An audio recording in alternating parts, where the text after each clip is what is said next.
A strip of sunlight cuts through the hangar like a blade, and, for a heartbeat, you can see the shadow of a man bent over the nose of an aircraft, hands black with oil, eyes fixed on a future nobody has imagined yet. This is where the story of Paul "Pappy" Gunn begins. Not in a polished briefing room or on a parade ground, but under an A-20's wing at Eagle Farm. August 17, 1942. The morning mechanics rivet 50-caliber machine guns into the space where a bombardier once sat.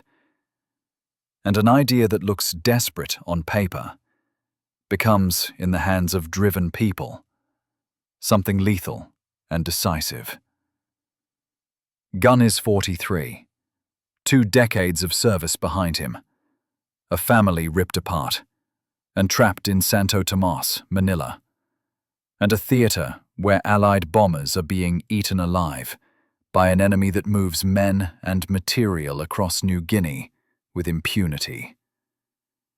And he has watched too many crews burn in the Coral Sea to stand by while doctrine says, hold altitude, and the results read like failure.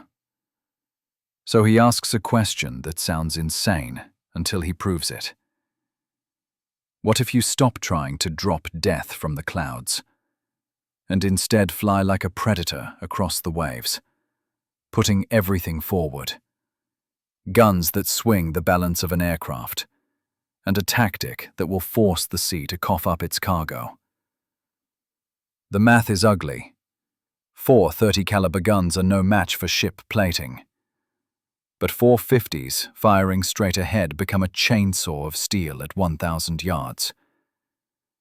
And if you can force an attack down to masthead level and skip bombs like stones, you can hit the hull where it matters. But first you must get close enough to make the shot. And to get close, you must stop being a slow, soft target and become an instrument of pure forward power. So Gunn strips wrecked P-39 and P-40 guns off dead fighters, men who won't fly again. Their guns salvaged like bones, repurposed into a new, hungry skeleton. Mounts them on a steel frame inside an A-20 nose, shifts hundreds of pounds of weight forward, almost kills a test pilot when the prototype wants to tuck its nose and fall out of the sky, spends 2 days moving radios and batteries aft and fiddling with tail trim until the plane flies like it's angry. And then, on September 12th, 16 modified A-20s come in at treetop level against the Buna airfield and carve 14 enemy aircraft into scrap with 0 losses. The generals notice. The engineers in Ohio scoff. And for a moment, the war is the clash of 2 languages. One says calculus and wind tunnels. The other says hunger and what worked at dawn over New Guinea. And General George Kenney, who has an eye for improvisation, bets with his authority that the field can teach what the lab cannot. So Gunn's concept scales up. The A-20 is brave but short-ranged.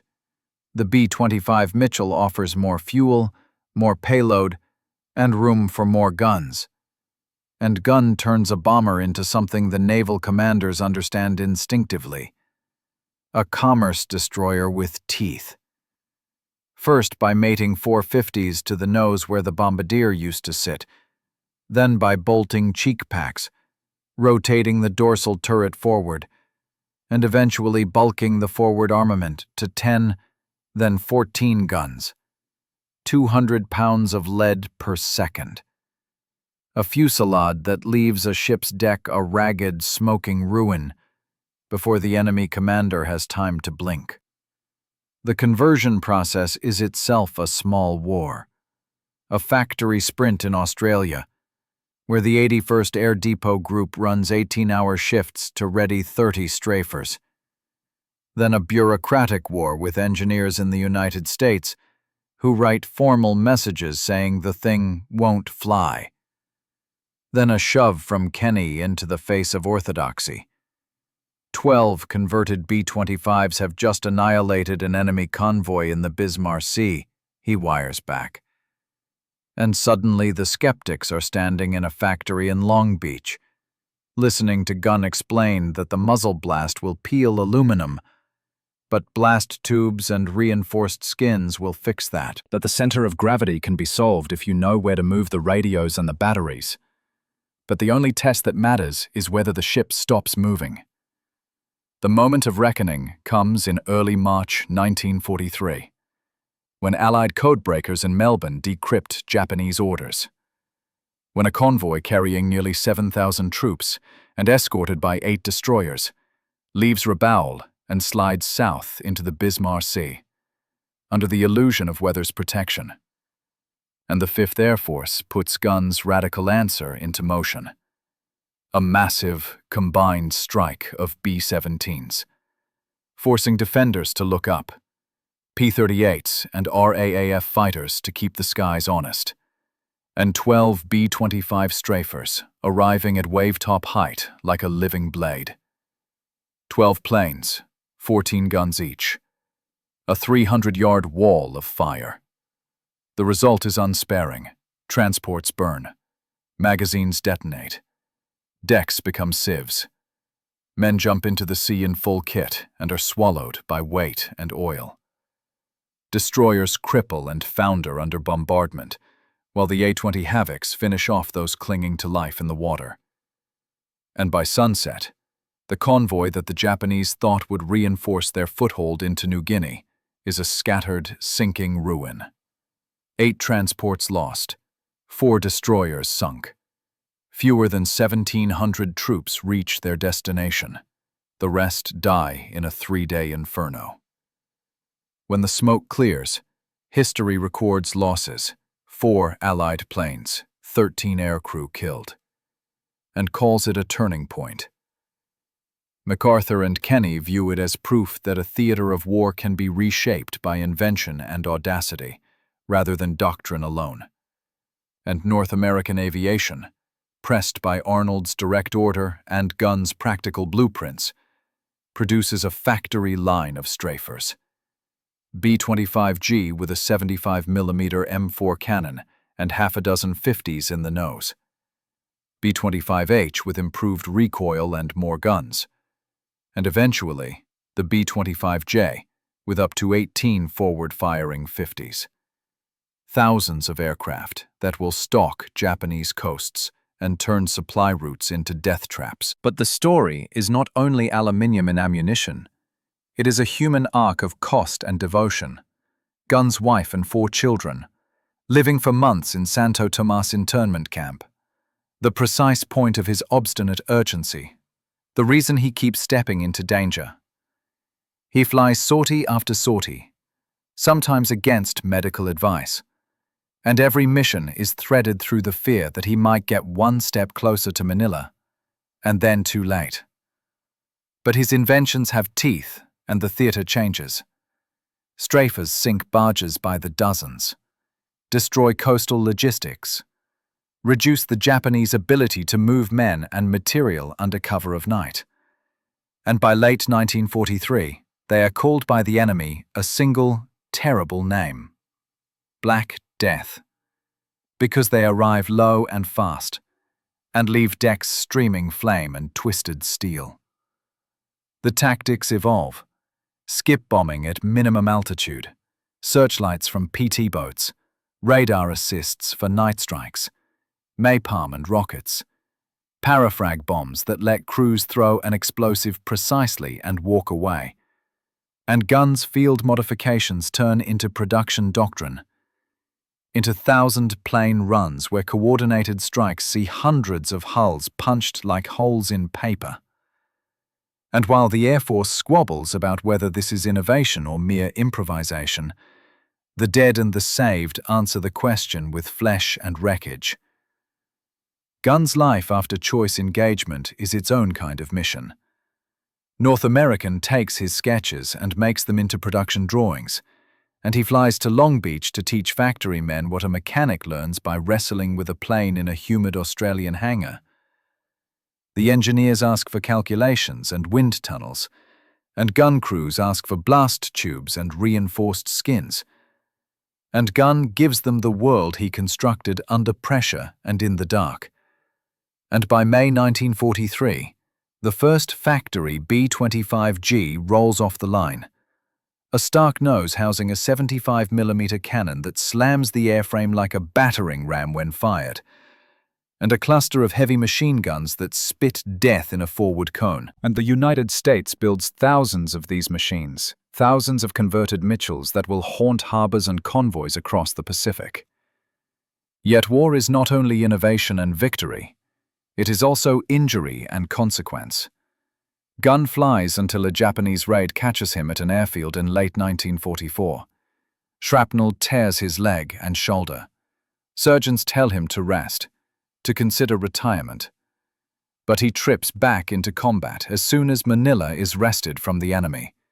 Because the most private of victories, the reunion with his family at Santo Tomas on February 4, 1945, cannot wait for bureaucratic kindness. And that reunion has the force of myth. The man who rebuilt an attack platform with welded scrap and audacity stands in a hospital tent, cane in hand, his wife pale and gaunt, but alive. Children thin, but alive. And for 4 hours, the war reconfigures into a single human story. The broader consequence of Gunn's work is a theater reshaped. Across the Southwest Pacific, strafers eat a vast swath of Japanese air strength on the ground. Over 900 enemy aircraft destroyed in months. Hundreds of ships sunk or crippled. Thousands upon thousands of enemy troops killed or stranded where supplies can't reach them. Japanese commanders cease daytime coastal movement, switch convoys to night and small coastal barges, and the strategic map of supply and reinforcement bends toward the Allies. Gunn does not live as a hermit of victory. After the war, he helps rebuild civil life, returns to the Philippines, and with courage that is not mere bravado, founds the nation's fledgling airline on 3 surplus planes. A man who braided war's brutality into peacetime infrastructure, and who fights to keep air routes open across an archipelago long scarred by occupation. He is decorated by the Philippine government, honored by American brass and historians who later call his modifications a progenitor to later gunship concepts. His improvised strafers are, in lineage, the great AC-130 gunships, and in spirit, the A-10's emphasis on forward heavy guns. And yet Gunn's life ends not in accolades, but in a quiet, terrible accident. A Beechcraft flight over the Cordillera Mountains in October 1957 that meets a storm cell and a ridge, and takes him from the world just days before his 58th birthday. The headline in the Manila Times reads, "War hero dies in plane crash." But the truth is granular. He dies after a life that bent machines to a stubborn idea, that put metal and men forward to break supply lines, that reunited a family at last, and that founded an airline which became a civilian lifeline for a liberated nation. The arc is both technical and humane. Numbers matter. 4,900 B-25Js built, nearly 5,000 strafer variants, hundreds of ships sunk because this machine now had teeth. Tens of thousands of enemy soldiers dead as a result of a tactic born from desperation and hammered into doctrine. But numbers are not the total story. Because you must imagine mechanics in the hangar at Eagle Farm with fingers like twigs, of metal and soot under their nails. Pilots strapped in against the nose-heavy pitch, wanting to fall forward into the ocean, yet finding trim and fire in the same moment.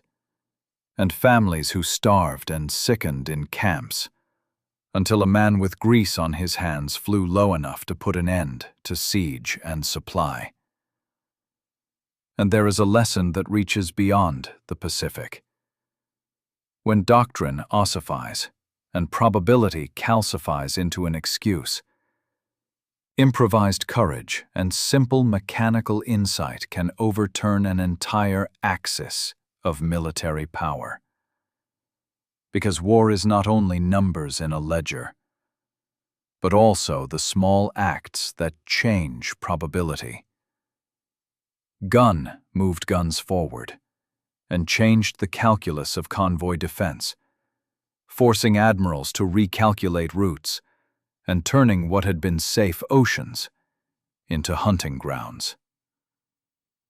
History remembers the sweep, the Bismarck of the Pacific, the Bismarck Sea engagement that broke a transport chain. But what lingers is the image of a man under a wing, sweaty and stubborn, welding his way into an answer, and the countless crews who took off into low clouds and never came back, and the sailors who watched a sky filled with American fire and thought for a long moment that the world had changed, and it had, and the air crews who came home with medals and ghosts. If this story resonates with you, if the metal and the math and the human cost tug at something, tell us where you're watching from, because these are not abstract lessons but memories to be kept alive. And if you think the boldness of a single man in a tropical hangar can alter a continent's fate, hit like and subscribe and carry the memory forward, because the men who welded guns into noses and navigators who learned to release bombs so close to the water that spray spattered their windshields deserve more than a thin footnote in a technical manual. They deserve to be remembered, not only for the ships they sank and the convoys they scattered, but for the brutal calculus of invention that says sometimes to win, you must risk everything, move everything forward, and trust that a single answer welded in the heat of necessity will be enough to bend history's arc toward liberation.